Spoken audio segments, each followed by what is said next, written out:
Hi, Danny here from GDL Automotive. Today we're doing another little Jeep video for you. This one is the 3-litre diesel.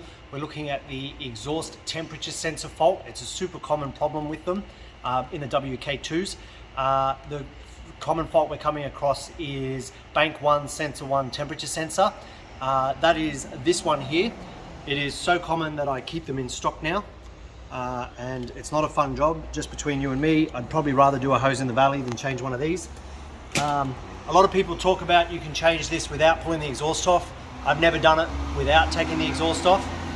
I'll let the truck go past. So if we have a look here, I'll show you what's involved. That's the exhaust with the DPF off. You've got to undo this V-band at the top here.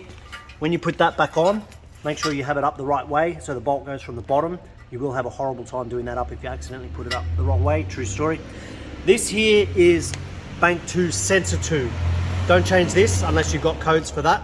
The one that you need to change is actually up on the exhaust manifold in front of the DPF. I'll show you in a second. To get it out, you need one of these. This is called a crow's foot, 17mm. They're usually pretty tight. The wiring for both of these then runs across the top of the transmission, and you can actually access the plugs from the passenger side of the transmission up in there. So it is the sort of job that I feel you need a hoist. I'm sure you could probably do it if you wanted to waste a whole weekend on your driveway. Up in there you can see the new one I've fitted. That's where it goes, if we can get a phone to focus.